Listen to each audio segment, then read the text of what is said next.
Collin Johns, a god among men in the pickleball arena. He's been at tournaments across the country, has won a number of pro tournaments, and has put together 15 tips to live by.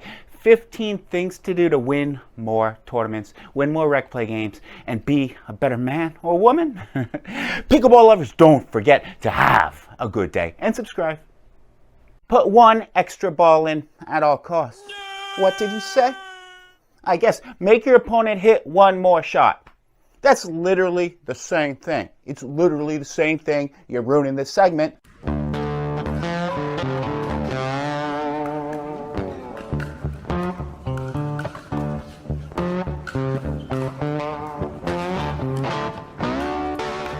That's me in the bottom right-hand corner. I'm not scared.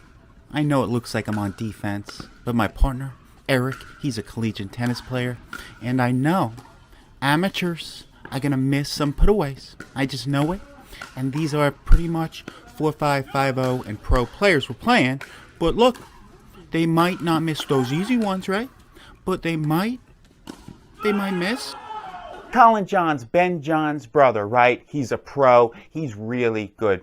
Really good. He's going to tournaments, he's watching you, the amateur, and he's saying you're missing a ton of putaways. A ton of putaways, right? The amateur misses a lot. So what do we want to do if we're playing another amateur?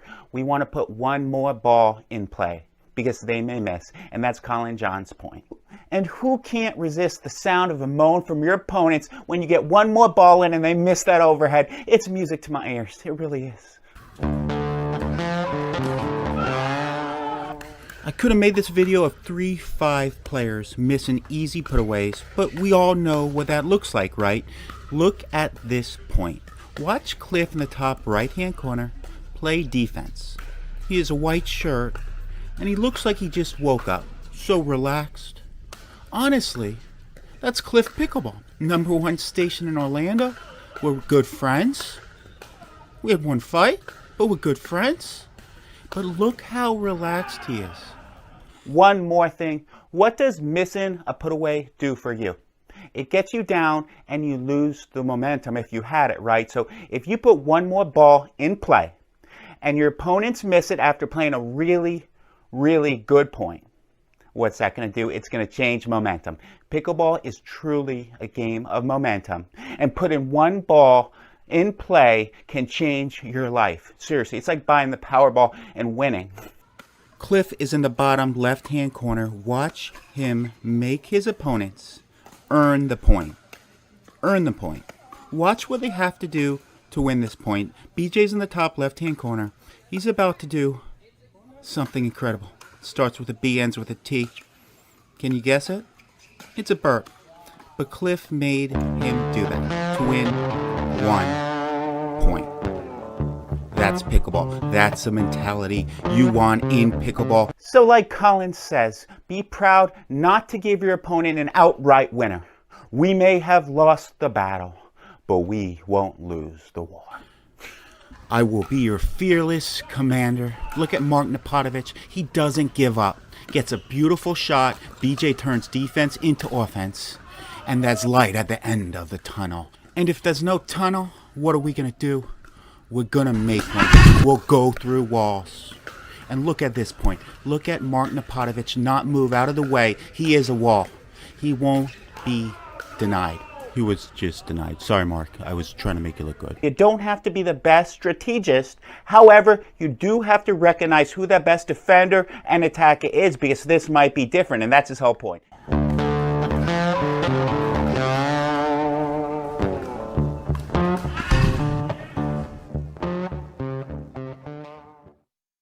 That's me running into the wall. I have certain tendencies. I'm not amazing at dinking. I have really fast hands most of the time. We have to identify these things because even if I'm rated higher than someone, I might not dink as much. And that's Collin's point. So let's get started right now. So Collin's point is the best defender is not always the best attacker, right? It might be different, and we don't recognize that. Most amateur players don't recognize that and lose more games because of this. Watch this point. What about if we think about pickleball differently? Who is Mark Napotovich? Bottom right-hand corner, blue shirt. He has the fastest hands I know. I don't like to attack him at all. I'm in the top left-hand corner. What am I doing? And I'm going to put in slow motion.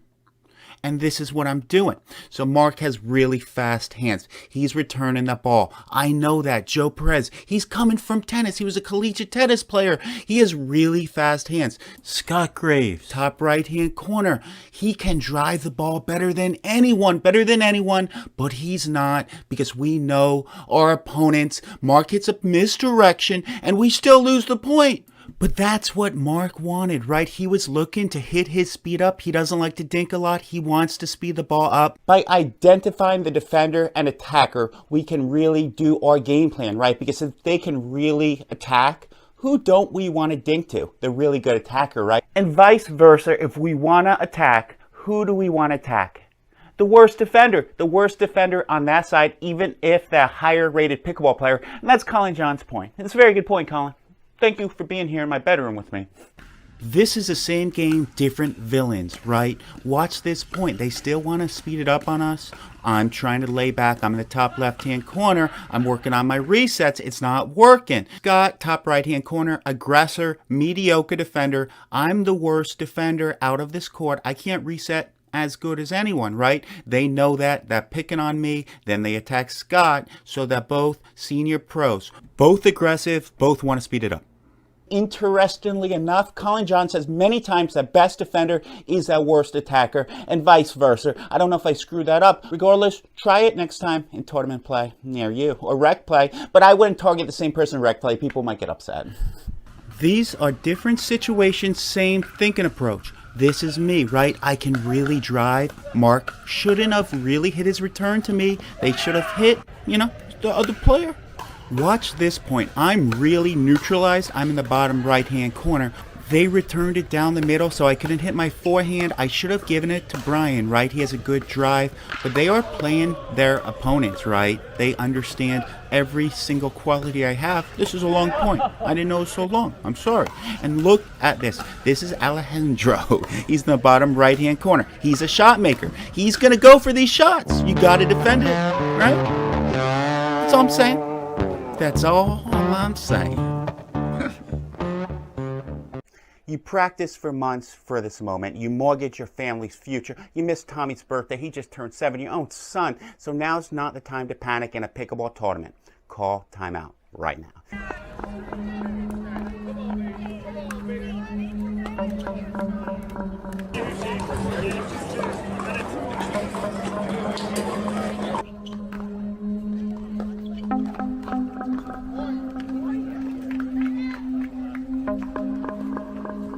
Collin Johns, he's pro. He went to many tournaments. He says this is a main mistake of amateurs. They don't call timeouts during the right momentum times, right? If we're losing momentum, we call timeout. And he says if you do it more, you'll win more games and tournaments.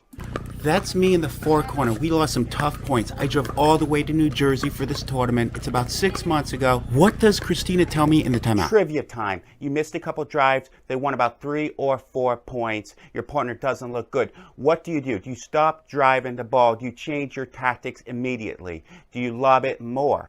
No. You call timeout. You talk to your partner. You don't cause more destruction. I tried to fix my drain pipe. It's $1,000 or $2,000 now. The plumber's here. It's a mess. You got to call timeout right then. Pickleball is a game of momentum. Timeouts are so important when you lose 2 or 3 points, so do it then. This is a huge money tournament. Timeout. Jeff Josh Knight talks to me, senior pro. The shots that you were just hitting into. Those shots, yeah. No, what I'm saying is that's being patient. Patient, I know. No. That's smart. The definition of patience, because you could have crushed any one of them balls you wanted. Sure. And you hit this. You waited for the best shot. Yeah. Yep.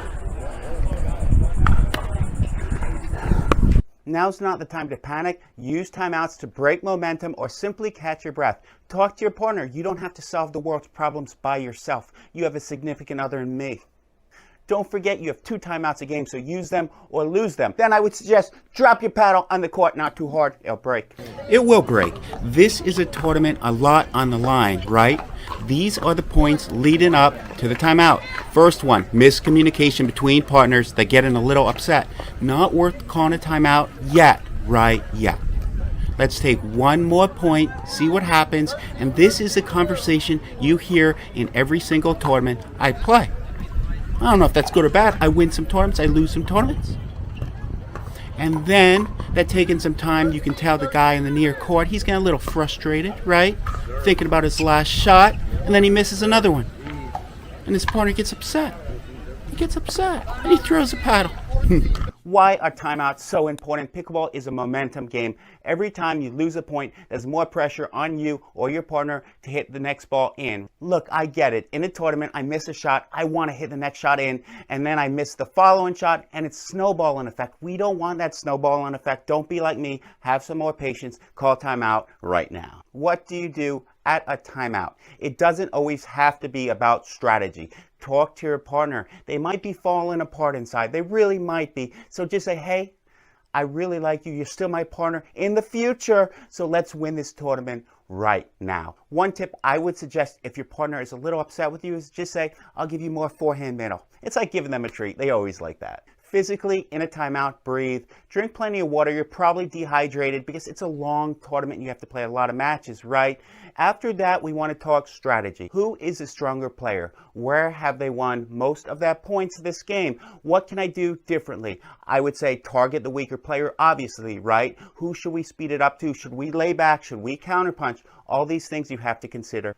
If you do implement a new strategy, I would suggest keep it simple. Maybe one or two deviations, like let's think to him most of the time. Too many things, too many working parts don't work all the time. So keep it simple. What's a strategy deviation? Lob a lot more? That would be one, right? That would work in 3-5 mix. I would suggest that a lot. What happens to me in a good 5-0 tournament is they pick on my backhand dink, right? So what can we do to change that? How about stack? I want to play the backhand middle side. We stack. That would be a strategy deviation. That would be a very good one. And look, there's going to be a point in a tournament where you want to go home.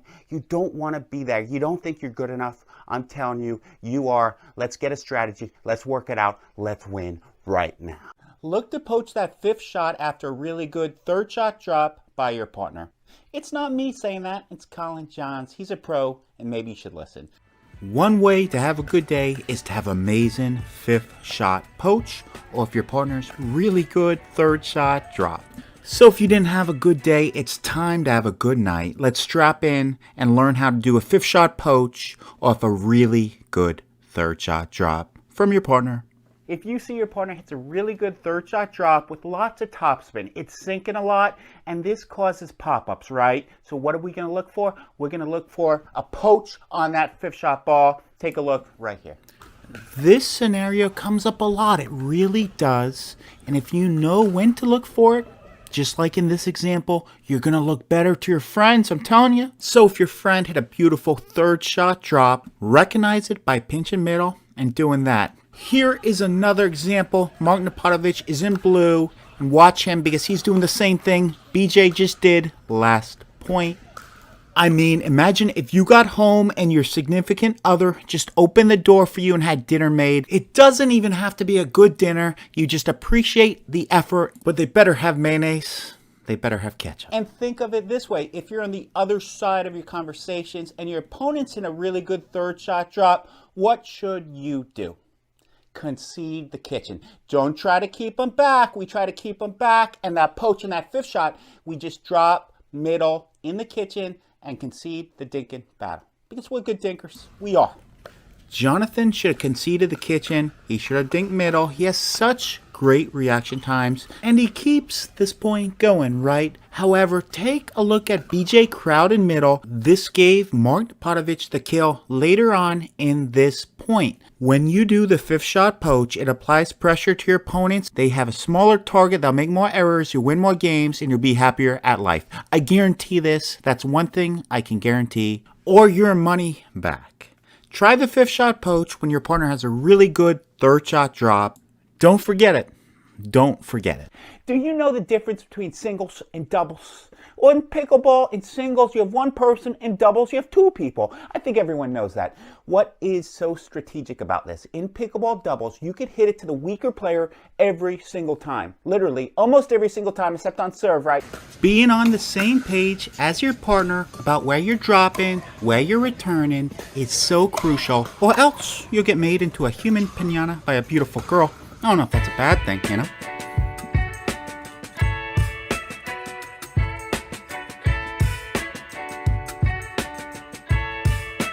According to Collin Johns, the one true pro, this strategic decision on who to drop the third shot to is so important in pickleball and will allow you to win more matches. Knowing the difference between singles and doubles allows you to drop your third shot to the weaker player every single time. And it doesn't always have to be the weaker player, right? And we're going to go over it right now.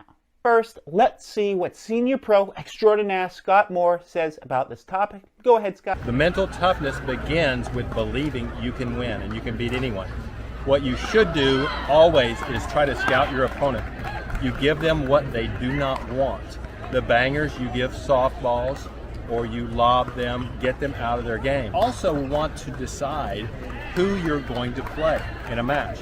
If you don't know, one good way to decide is on the first return of serve, hit it right down the middle.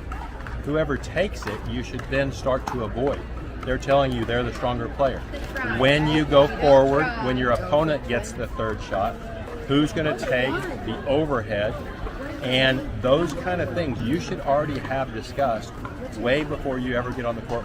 This is why I always do bad. I never prepared for a tournament. And take a look, right?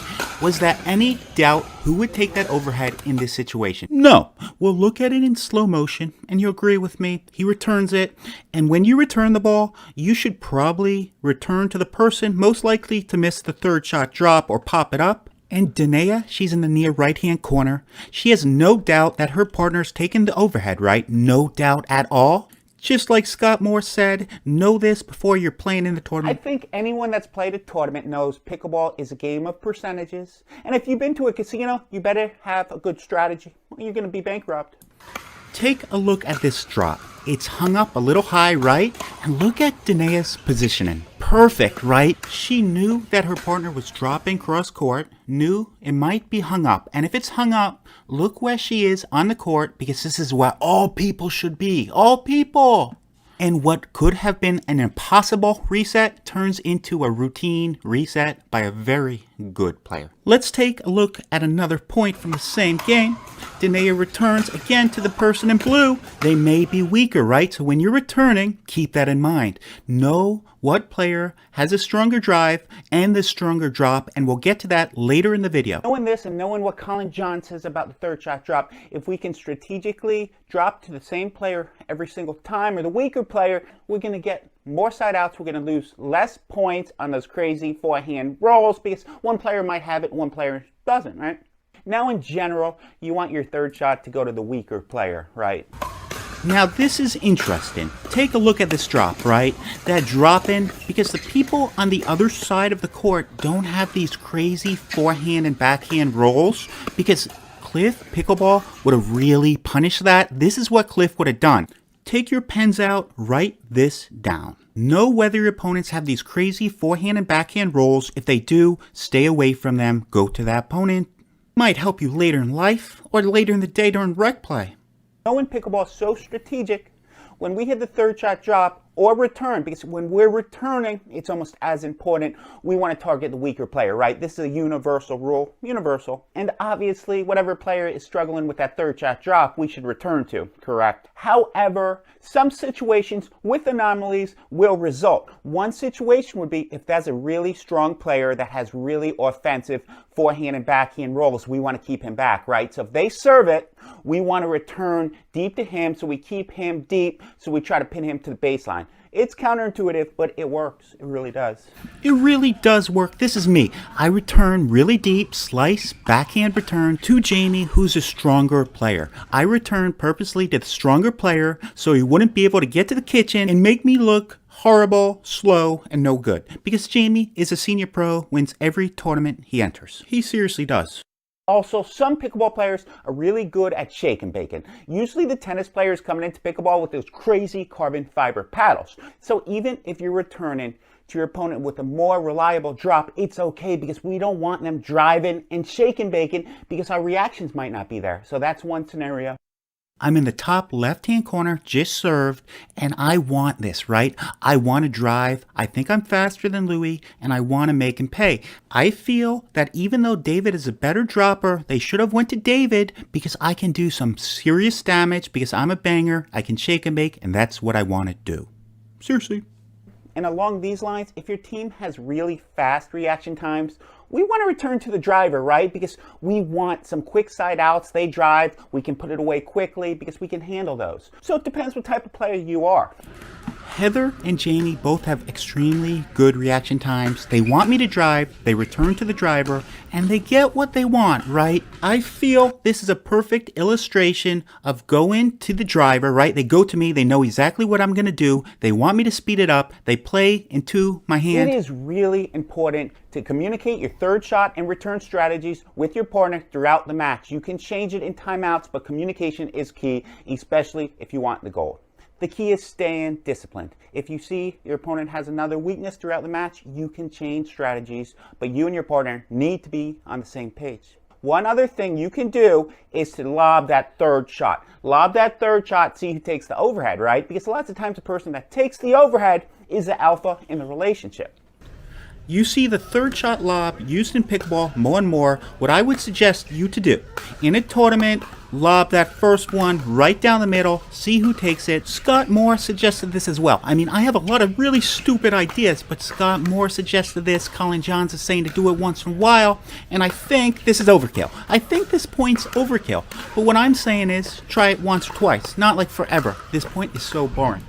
We're invested, though. Let's see who wins it. I'm going with Martin Napotovich in the blue shirt. And even though tip number 5 says drop across your opponent, you can see it right there. It's not always good if your partner doesn't have the fastest reaction times and you're dropping in front of them and your opponents are attacking him every time. You see Martin Napotovich do it a lot. He has a red shirt, most likely. Mark's in a blue shirt again. It's 0-0 on the roulette table. I lost all my money. But this is a very good concept I just want to bring up. Your opponents have tendencies when they drop it. If you watch Jamie Onson's, he drops in the middle, almost at Mark's backhand all the time. It doesn't really matter who he's playing. He's in white. How come he does this? In my opinion, he thinks he's the fastest person on the court, right? That way he can do this. He doesn't need his partner to shake and bake. He wants to do it himself. And Martin Napotovich has really quick hands, and he makes him look like a you-know-what. I'm not saying it. And take a look. He drops it again. Again, people have tendencies. Look, he's dropping to the same spot, right? And what's another tendency he does? This, right? He wants a fast hands battle. So if you think you have faster hands than your opponent, I would suggest you speed it up, maybe drive more. You can return to the driver so they speed it up. Make your opponents play into your hand, your hand. So it's a lot to think about, right? If we stay disciplined and talk to our partner, call timeouts, and let them know our strategies, we'll do a lot better. What's that, mighty Collin Johns?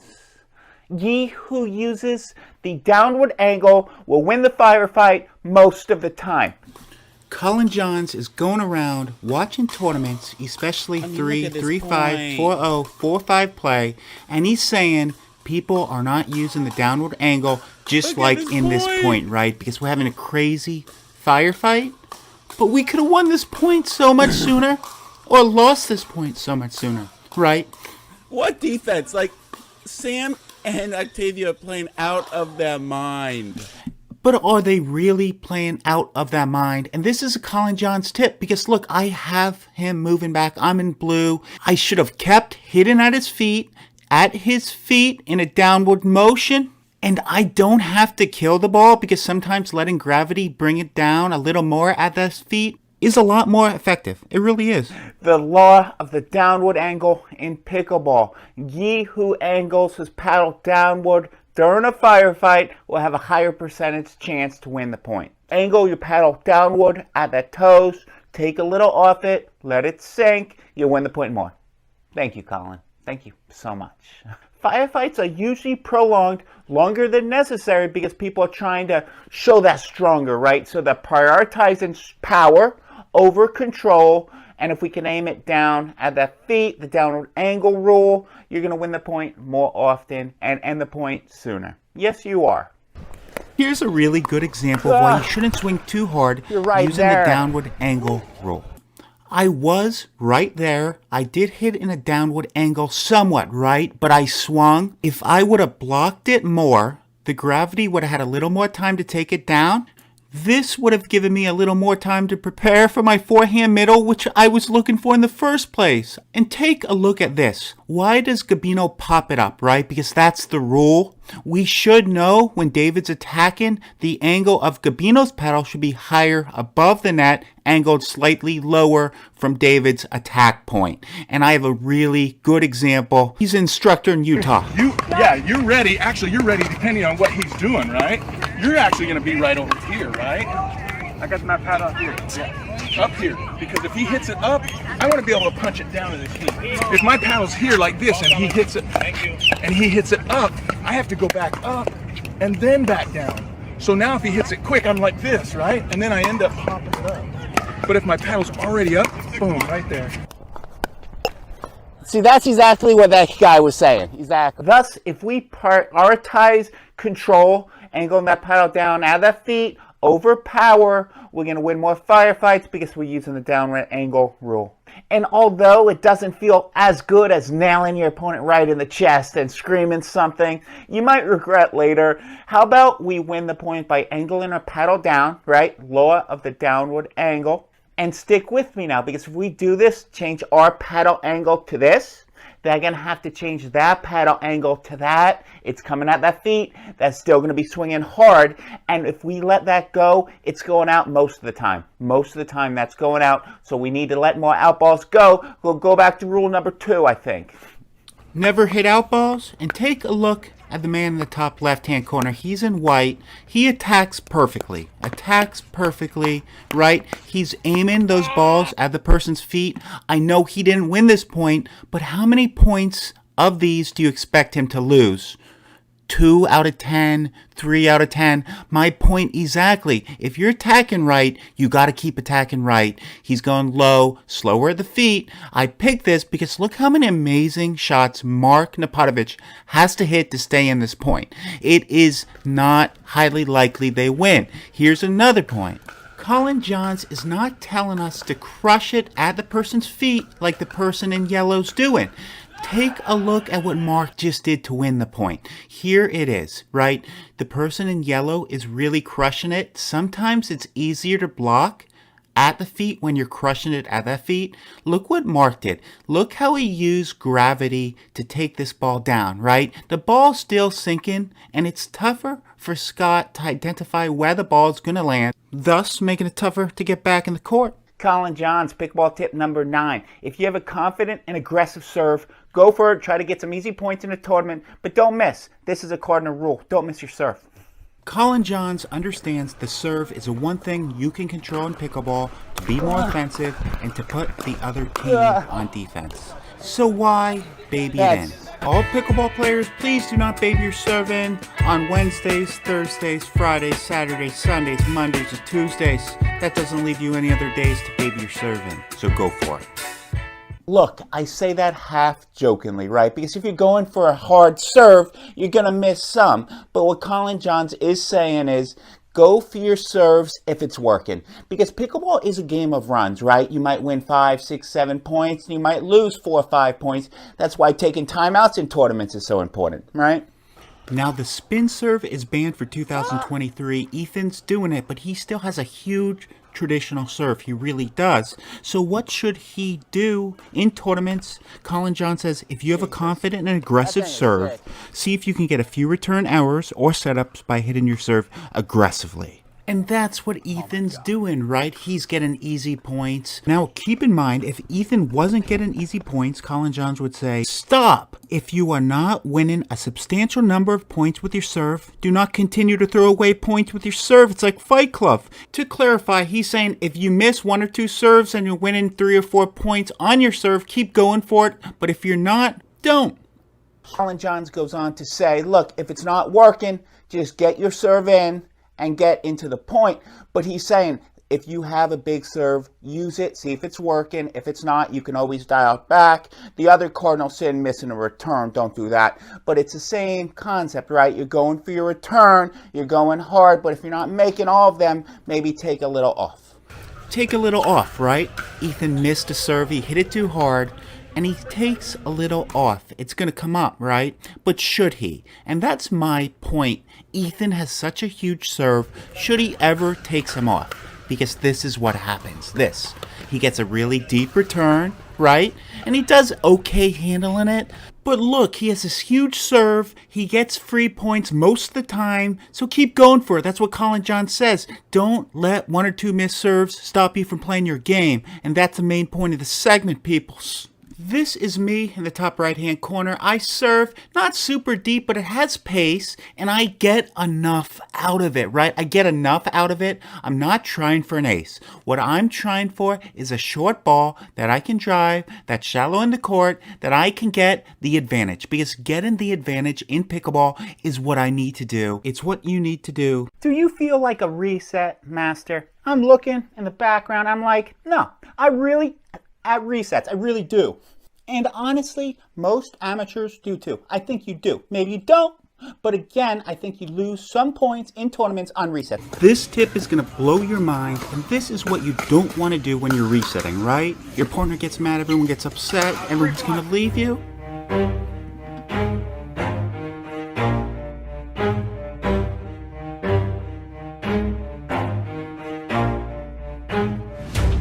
One of the top-ranked pickleball players, Collin Johns, says most amateurs don't reset very well. They're risky, higher risk, and most amateurs lose a lot of points on it. They really do.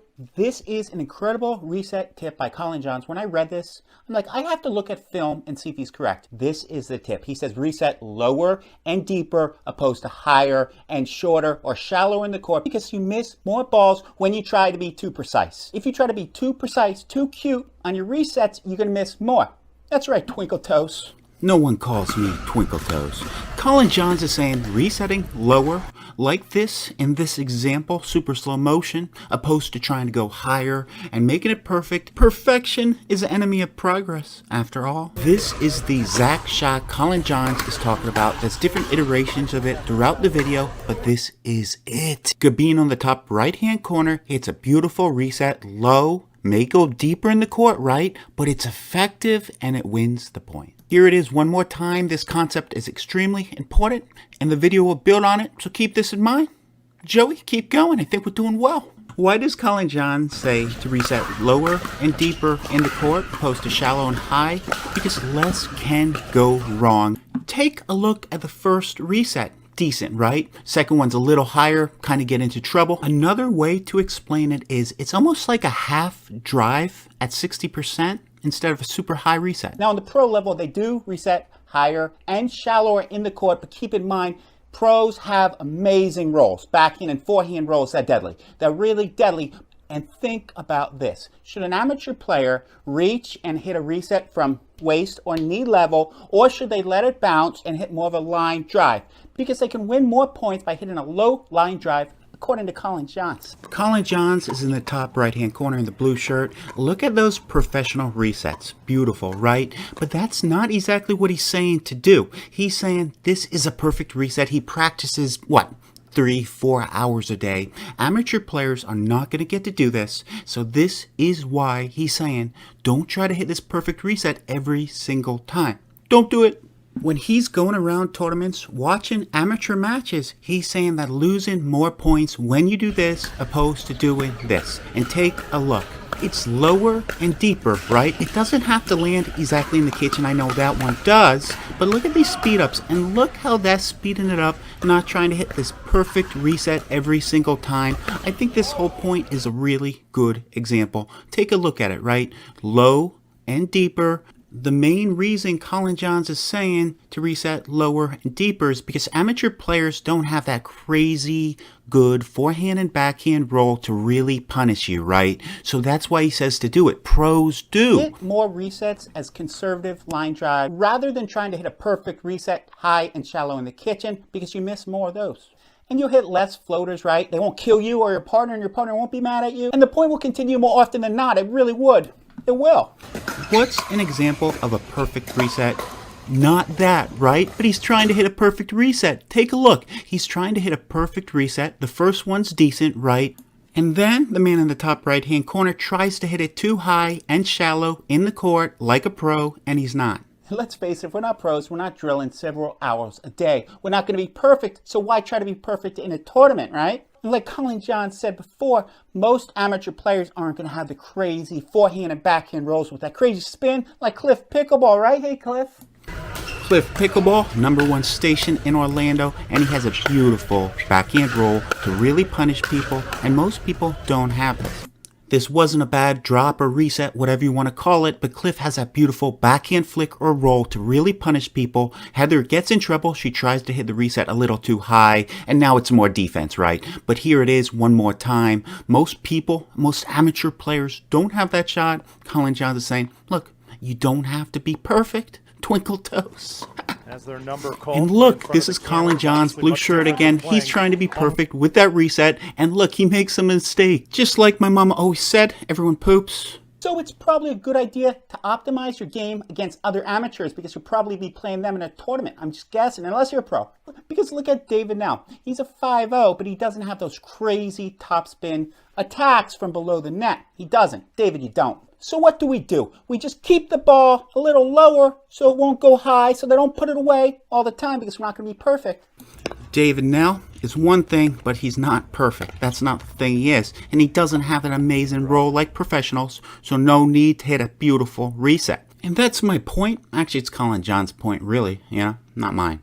Keeping the ball low by half drive is recommended by Collin Johns. He does not recommend to really pop it up and get hit, because you're not going to be perfect, or you might hit in the net. And who cares if these half-drive resets won't land perfectly in the kitchen? Because let's face it, your opponents are not going to put it away because they're not pros, so keep that in mind.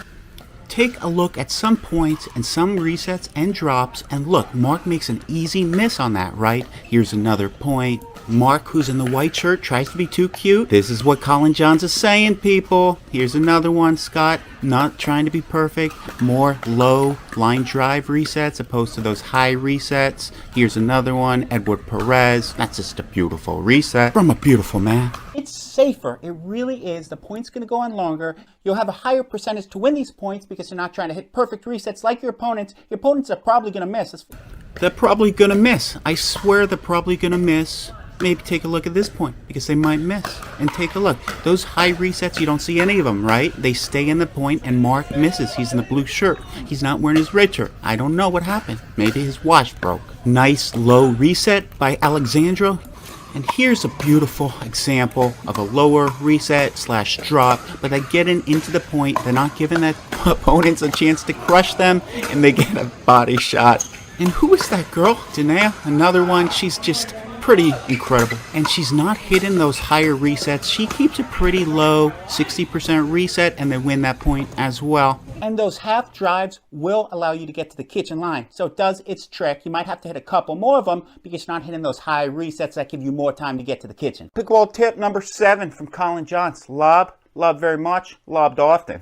Pickleball lovers, please leave comments, please subscribe, and don't forget to have a good day. It's Mark Napotovich, top right-hand corner. Now they have 10, right? This is the following point. Mark Napotovich, he's in a blue shirt, not red this time. He wins the game with a lob against two senior pros. And I'm just sitting here thinking Collin Johns is right about everything. Hit more lobs in tournaments, you'll win more games. Collin Johns says amateur players don't quite put that overhead away like in the pro divisions. They might defend the lob decently, right? And we'll go over that coverage, but they don't quite put the ball away. That's why lobs are so effective, because defending them are a little complicated. Yes, they are. When people are tense at tournaments, it's tougher to move, right? It's tougher to move, tougher to communicate. Everything's a little tougher. And look at them try to put this overhead away. Cliff is in the near left-hand corner. He's a pro pretty much. He can put the ball away a little better, but when you get tired, especially in rec play or tournaments, you don't quite feel like moving as much. You might be nervous, you might be tired, especially in a tournament. So keep that in mind. Joey, keep going. A point I just want to point out, and I think you should know the difference. Know if it's a defensive lob or offensive lob you're throwing up. If it's defensive, you're probably at the baseline, you're throwing it up because you're in trouble, because at the kitchen. Third shot lobs can be offensive. They return the ball, you throw up an offensive lob, lots of topspin. They're running in the kitchen, and lots of times this can be a winner. I've seen it a lot, especially from Mark Napotovich.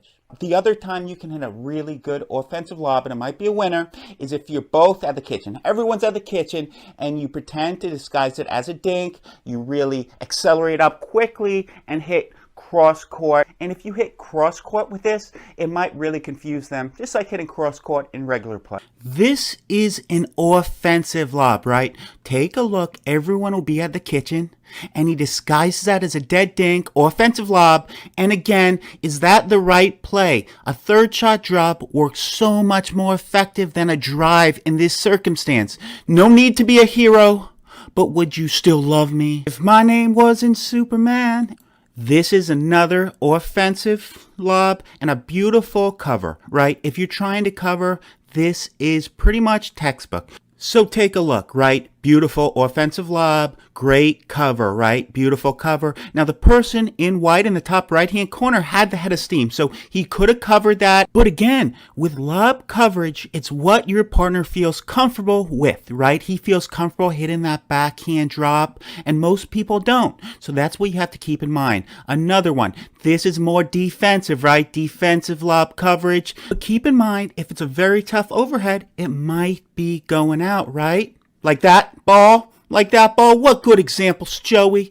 So listen to your partner. If you think it's going to be extremely difficult overhead, listen to your partner. They should be communicating with you effectively if you're going to do well in tournaments. Here is another good example of a beautiful overhead. Now in this example, the man in white has a beautiful overhead, right? So I'd recommend hitting it more cross court, get the man in the black shirt involved. This is an example of what I'm talking about. Take a look. They lob cross court. The person with the head of steam took the lob and got right back in the point without his partner moving at all. So when I say head of steam, think of a safety in football, right? He turns and runs. That's what I mean by the head of steam, and it's extremely effective. If you take too many small steps back, you might get injured, and I'll point that out later in the video. So yes, you will be hated by all your opponents. Collin Johns agrees with me in this realm, but he says the lob, whether it's offensive or defensive, it's a viable option, should be used more, especially in tournament play. So this is a secret. If you can't snap that overhead, probably your rotator cuff is in trouble. And, you've probably used it a lot throughout your life. I recommend the sky hook. The sky hook, you're running back, do the sky hook. This is effective, gets you back in the point. You might not win the point off the sky hook, but you won't lose the point.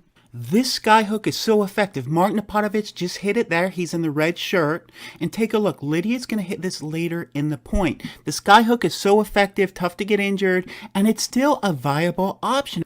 It really is. It's offensive if you hit it right. I would like to see more people coaching the sky hook. Take a look at the man in the near right-hand corner. What did he do wrong when he hit that overhead? This is a foot fault. People do it all the time. It's getting called more and more because umpires are looking for it a lot more.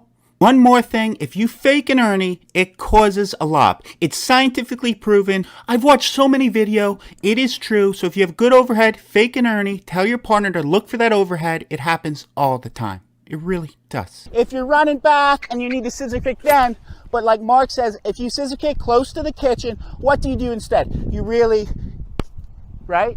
Yeah. Right?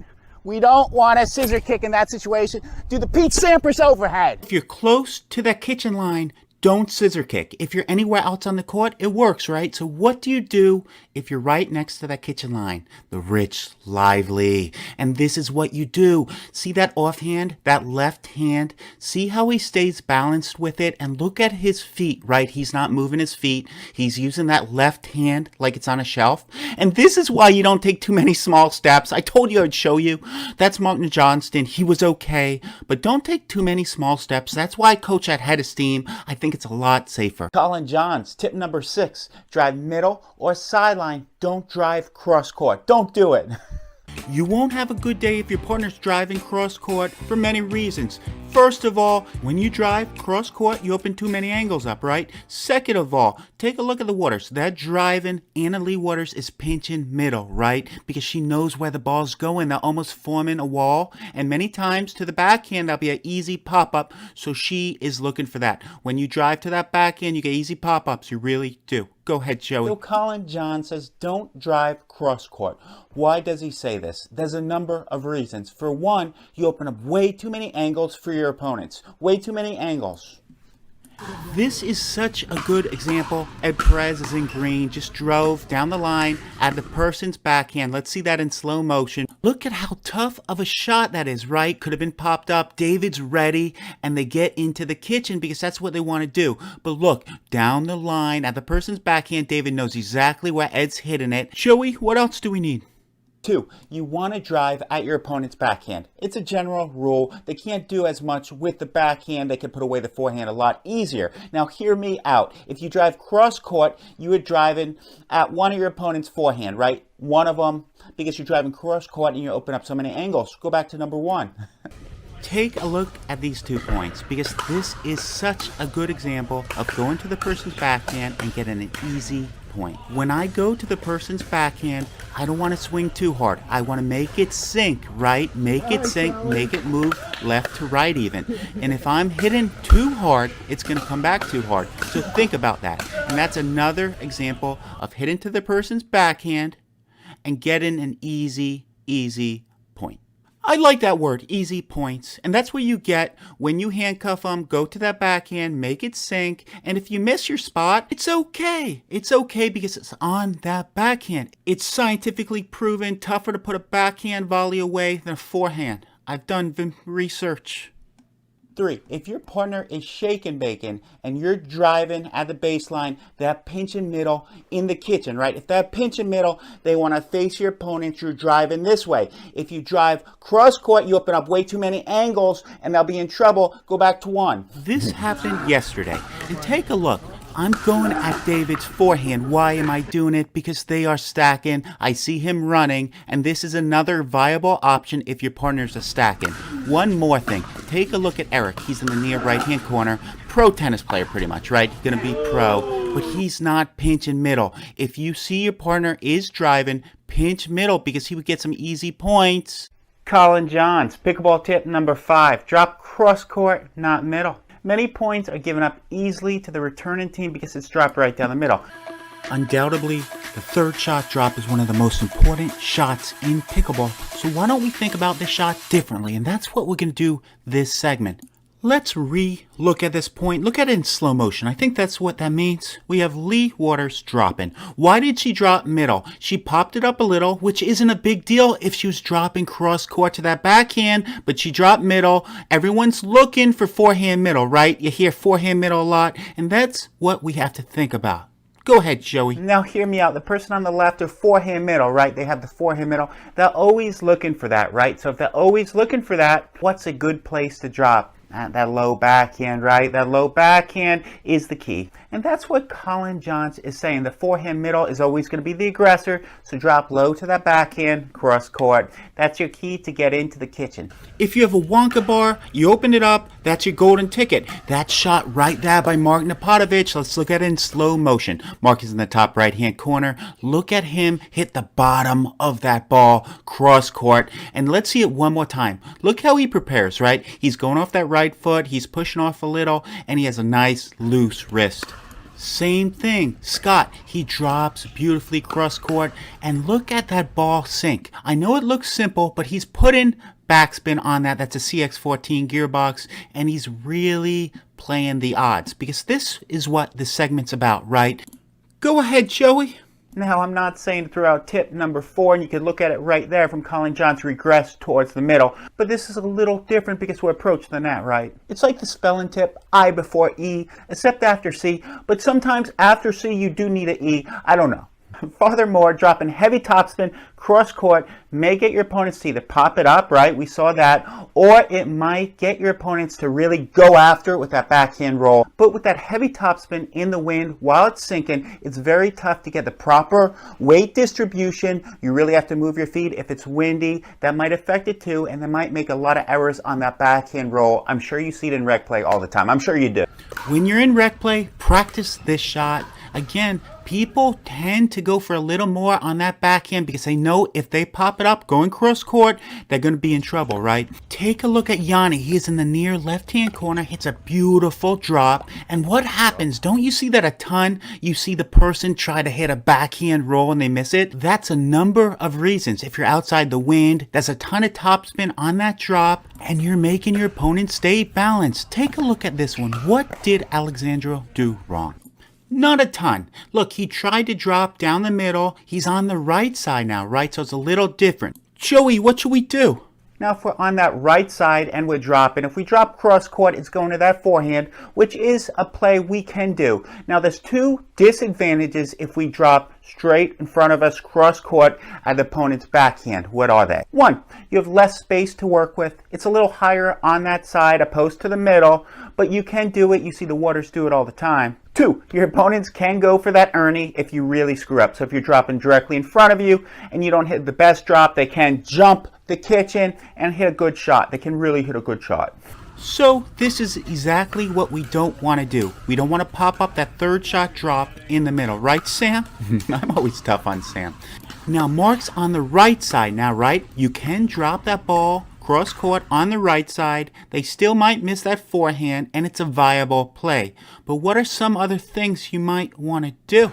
Tony Giannani, he's a pro, top right-hand corner, taught pretty much Simone, all the pros. And look how simple he makes this. So he's dropping directly in front of him, but notice what he's thinking, right? Ed has a huge forehand. He's staying back. And look at Cliff. He's in the top left-hand corner. Cliff is trying to bail him out or surprise his opponents. So think about that. Here's another example. This is Mark Johnston. Hits a beautiful drop down the middle. Now it does have a lot of spin, and I'm just trying to show you a bunch of things you can do. Here's Cliff. Cliff does pretty much what Tony does, but look at Cliff. He's hitting that like a dink. So if you have a really short ball, you can hit it like a dink and even think to Ernie. You know he's thinking about it. Look at him. One more thing, if you don't get the drop to the backhand dink, they might try to run around it and get an error.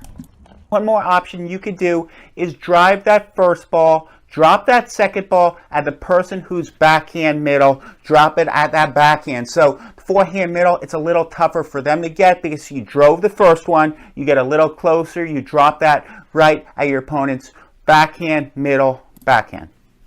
Think that makes sense? No, it makes absolutely no sense. Let me show you what it means. So Lee Waters drives at third and hits the 5th shot drop to the person's backhand on the middle side. The reason she's driving the 3rd shot, well, number 1, Anna can poach, right? So it gives her that opportunity. Number 2, it's an easier 5th shot drop. If she dropped the 3rd ball, look at the person forehand middle. They're really trying to jump in there, right? So she drives a 3rd to get an easier 5th shot. Now take a look at this. This is just a beautiful drive. And what does this do? It's an easier 5th shot drop. I would prefer Alexandro to get it at the red person's inner foot so he's hitting a backhand dink, because look, he can attack. Alexandro hits a reset and gets in the point. Let me leave you with this. This is a perfect drop. This is what Collin Johns wants. Cross court at the person's backhand, and that's Mike Foster. He's a pro, but still Mark wins the point. Collin Johns, tip number 4. Shots regress towards the middle of the court, especially at a tournament.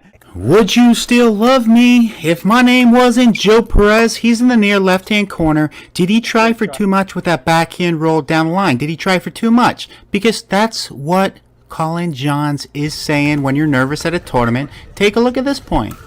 And you're not going to like the end result.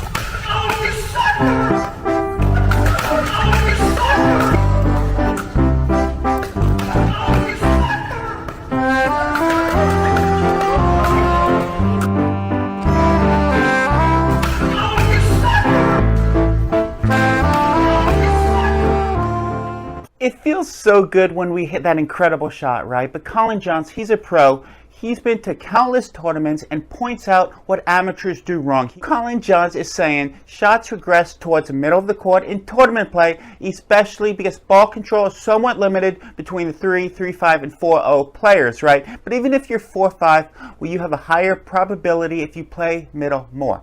That's what he's saying. He's saying yes. Look, no one is denying this feels amazing. An angled forehand dink, making your opponents look like Pinocchio, feeling like God. You're on top of the world until this happens, right? The next point. So you pretty much neutralize what you did right, the last point, because it's a low percentage shot. And take a look at this. This is a hell of a point, and then you do this.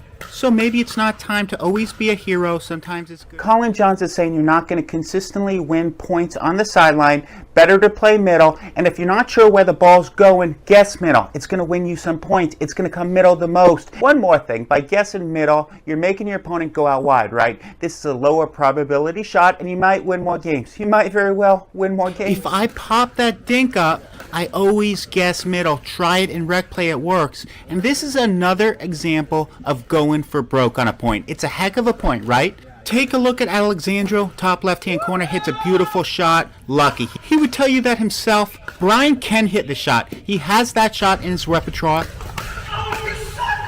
However, you might cry if you miss, right, Brian? I'm a shot maker, right? I'm still in a tournament going to go for crazy angle dinks. I'm going to go down the line. Collin Johns is saying go down the middle more. Set those up. Go for higher probability winners by getting an easier dead dink. And that's what this segment's all about. Take a look at this point. Brian plays middle, causes confusion, gets a free point because his opponents obviously have never played pickleball before. It's not like BJ's a 5-0, Mark Napatovich is not a 5-0 either. They've never played before. It does cause confusion, it really does. Take a look at this. Even return in middle, right? And you get a free point. It feels so good. No risk. You're not trying to hit down the line. Not much can go wrong. And hear me out. How many times have you hit a beautiful shot right down the line and it missed by an inch? A lot, right? And how many times have you hit that shot and you thought it was in and your opponents called it out anyway? It's so annoying. Furthermore, he says just hit it down the middle if you're not sure. If you're not sure, hit it down the middle. It's going to cause confusion to your opponents. It does all the time, especially in a tournament. Plus, the chances of you hitting the ball out are very small. Very small. So why have a crazy line argument in a tournament? I thought it was in. It was close. But why even open this door up when you can play middle more, win more games, and become a better pickleball player? And that's the point of this segment. Look, Brian Lofferman is a shot maker, plays senior pro. I've seen him hit that shot many times before, but should he go for it a little less? And this is what Collin Johns is saying. Jesus, out. Here's tip number 3 from Collin Johns. Don't hit out balls. Collin Johns says many points continue because out balls are hit. Don't hit out balls, he's saying. This is where it gets interesting. He says if you watch your opponent, they almost always telegraph how hard they're going to hit it. And if they're going to hit it from below the net with a lot of power, it's almost always going out. How do you know if they're hitting with a lot of power? If they have a bigger backswing, obviously, right? If they load up. So when you see your opponent do this, what are you going to do? Sidestep or duck? I would suggest both. Really good, right? Lots of resets. They push them back. And then Yanni does this. Yanni is in the top right-hand corner. The first thing that he should have realized was David was running forward, took a big swing, and that ball is most likely going out about 90% of the time. For me personally, why do I hit out balls? Well, probably ego. I want to show the person on the other side of the net that I'm faster than them. And this is all wrong. I have no discipline, and maybe you should have some discipline.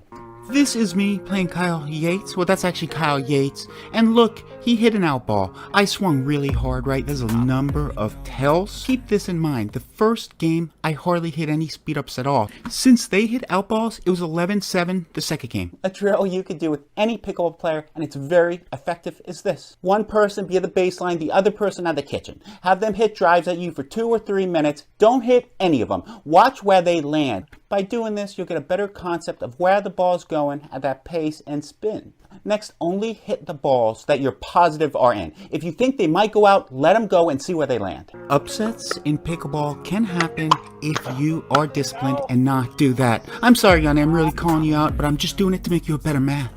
He is playing with one of the best senior pros around. Keep that in mind. But see him take that forehand back too far. Another simple rule you can follow to not hit as many out balls is if it's above the shoulder, just let it fly. Just let it fly, see where it goes. One more tip. If you know you're playing a banger, and it's important to recognize who you're playing, right? So if you recognize you're playing a banger and they drive the first ball at you and you think it might go out 50-50, let it go. Let it go. When people do this against me, it changes my whole mentality. I'm like, I can't hit it as hard. That letting some balls go. So it gets in the head, even if my first drive goes in. It gets in my head. It really does. It is so important to watch how big of a takeback your opponent has, where he is on the court, what kind of paddle he uses, where the wind is blowing, and it's tough to keep this in mind when you're playing in tournaments, right? We all know warming up for a tournament is so important because we all know what happens when you don't. Someone overslept. We almost got disqualified. 14 minutes into the DQ countdown, we show up. We're breathing heavy. We can't breathe.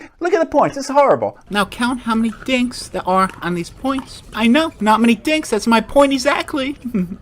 That's a picture of Collin Johns in the top right-hand corner. Ben Johns' his brother. He's won many trophies with him. Very accomplished player. Everyone on the tour loves him. He's at tournaments all the time, and he's watching the average Joe, 3, 3, 5, 4-0 players, and he says the warm-up is all wrong. Once he gave this tip, a light bulb went in my head and said he is correct. Collin Johns, you're right. Do you know Ben Johns' brother, Collin Johns? Pretty dang good, right? He has tons of gold medals playing with Ben Johns. Well, he recently went around tournaments and has tips for the average pickleball player. The average Joe, if you will. What was the tip? You're warming up completely wrong, and it is ruining your career. Your amateur career. He goes on to say in 3, 3, 5, 4-0 play, you're not going to see a ton of dinking. I don't care what the purists say, you're not. It's going to be third shot drops, resets you need to hit because your partner really hit a horrible third shot drop. Driving. So you can get a ton of free points from driving on 3, 3, 5, and 4-0 players. You really can. With that said, why are we doing mostly dinks when we're warming up when we just have 5 minutes before a tournament? It's insane. It's insane, I know. Look, in rec play, dinking is amazing for warm-ups. Doesn't put a lot of strain on the body, helps you warm up. You can talk to your fellow pickleballers. I don't know if that's good or bad. But in tournaments, you have 5 minutes to warm up, and you can't do just low-impact stuff because this is a tournament. This is what you practice for 3 months for. You better be ready. Collin Johns goes on to say, since the purists are wrong, you're not going to dink all the time. Practice your serves, drives, blocks, and speed-ups. So I start out just like it looks, kind of stiff, not trying to do anything special, going through the motions. Look how boring this warm-up is. I'm literally falling asleep. Like, I gotta be ready for a tournament. I gotta be upbeat. And look, I'm not even gonna dink. I'm not, Keith. I'm not gonna dink. Joking aside, this is a typical warm-up, right? Dink in, and you can see I fast forward in the background. You do all that stuff. Furthermore, the reason you might dink even less at a tournament is because of these 3 reasons. 3. 1, the courts are different. You're going to get different bounces. The lines might be painted differently. There might be tape line. This is going to give you funny bounces. You're going to have to move a little more, right? 2, I don't know what it is, but every single tournament, it's windy. Like, people are upset it's windy. Look, it's every single tournament it's windy. You're going to dink less. You're going to have to move a lot. The transition game's going to be very important.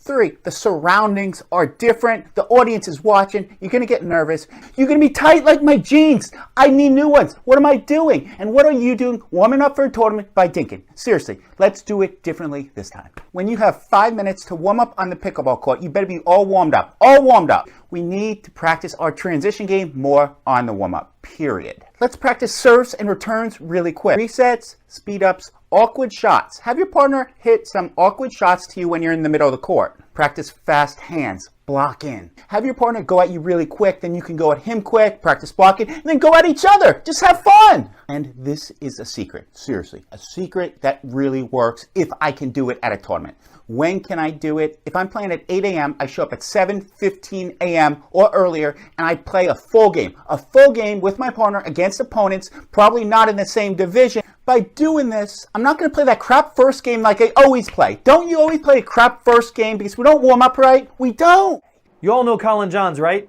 Yep, that's him. He's one of the best doubles pickleball players in the world, who coincidentally plays with the #1 pickleball player in the world, Ben Johns, his brother, for the last 3 years. Well, recently, Collin went to a tournament, and he came up with 15 things that amateurs should think about when they're playing in a tournament, and we thought it was brilliant. So we are going to do a sequel. Stay tuned.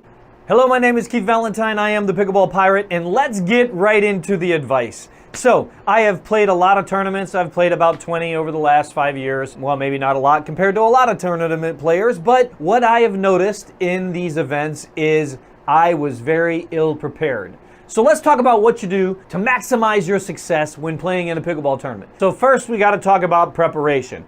Here are the things that I think you should consider bringing to a tournament with you.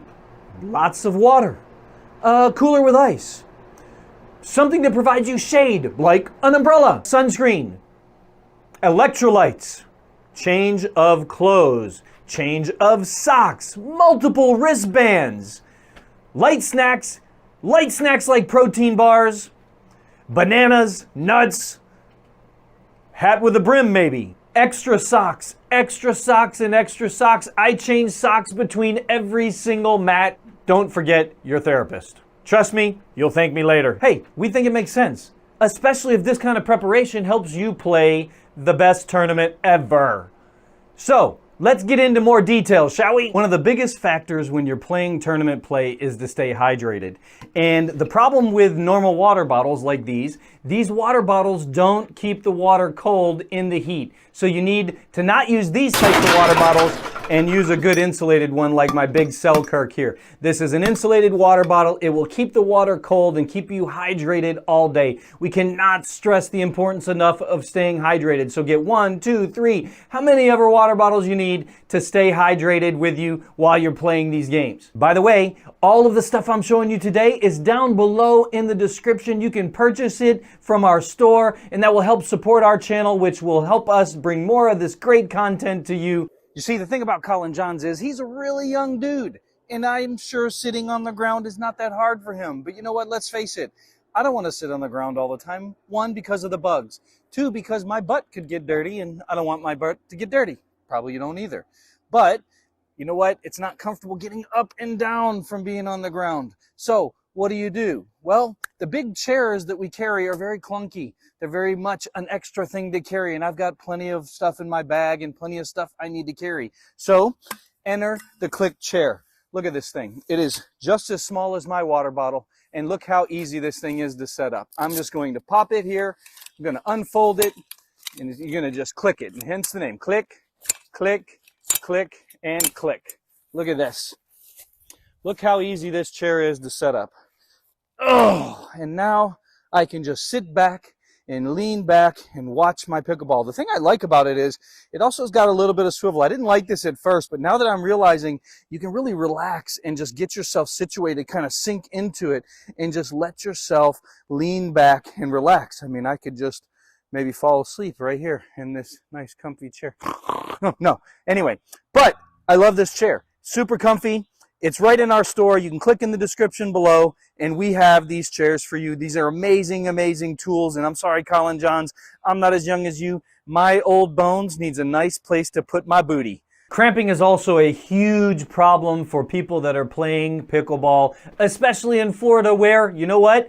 It is hotter than the devil's vacation home down here, and you sweat and cramp up so much, so you need to fill your body with tons of electrolytes and potentially magnesium powder. You know who pays great attention to us? Jigsaw Health. Jigsaw Health is specifically made for the pickleball community, and their drink powders are phenomenal. Look, you just pour this into your drinks and away you go. It will keep you hydrated. I went through gallons of this in the last US Open. It kept me hydrated and going to make it all the way to the championship match for our age bracket. And we definitely don't want to be like Kyle Yates. He cramps a lot. We've heard that several times, and you know what? He just couldn't keep enough electrolytes in him. He was playing a lot of long matches in a lot of high heat, and he struggled in that game. Well, the next thing we got to worry about in Florida is the sun. And not only in Florida, all over the place, the sun can get brutal, so you need to protect yourself. You can get sunburned in as little as 15 minutes. So, I think playing with an umbrella is a little bit unfeasible. Let's see. Yeah, that doesn't look too comfortable. I think that movement like that would be a little bit hard, and then a little bit distracting as you're moving around with the umbrella. Yeah, that ain't gonna work. So, what do? Well, sunblock for one. You can put some sunblock on your face. And me, I don't like to wear hats, but you might want to wear A frumpy hat. Frumpy hats protect you. They give you protection on your neck, they give you protection on your eyes, and they give you protection on your forehead and your face. So you can wear a frumpy hat. That's another way to block the sun. One of the worst problems with pickleball is the sweating, especially in the hot Florida heat or in the heat anywhere. Sweating, sweating, sweating. I have guys that I play with that are like veritable rainforests. It's like it's raining on the court. They go through 3 or 4 shirts a day just playing rec games. They probably bring luggage with them with all their clothes when they go to tournaments. So what do you do about that? Well, there's a couple things you can do to help with sweaty hands. So the first thing I do is I wear armbands. I wear armbands on both hands. That way I keep the sweat from going down on my hands and getting on the handle grip, because once it gets on the handle grip, that handle starts sliding around in your hand, and then you can't hold on to the paddle, and then you are in trouble. So there's a couple ways that we can deal with this. We got the wristbands.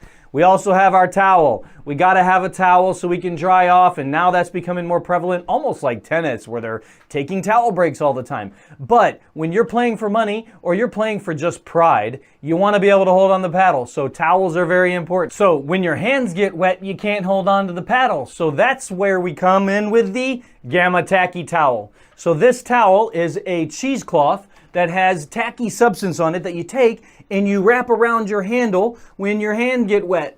So in between points during the game, you put this with your towel and you go and put it on there, and you can hear it, how it helps your hand stick to the paddle. This thing I use all the time. One of the most important things to take care of while you're at a tournament is your feet. And so I love these Tyrol Velocity shoes. These are my new shoes from Tyrol. They are great for those of us that need inserts in their shoes. So it's very stiff bottom. You can put inserts in the bottom that will give you some support. But what I do, and especially when I got wide feet, I have very sweaty feet. So I got to take my shoes off and let my feet breathe in between matches. So what I do is I finish a match, I take off my socks, I put my feet out in the open air and I let them air out, as well as letting my tennis shoes air out. So you can put some slippers on or put some slides on or put another pair of shoes on and let your feet relax and not stay sweaty. So it keeps your shoes fresh and your feet fresh all day long, keeping you going to the medal mat. That should help you keep very, very comfortable at a tournament. Thank you, Collin Johns, for these suggestions. We're going to wait for your next suggestions. And if you would like to watch some tournament play, click here to pick the next video.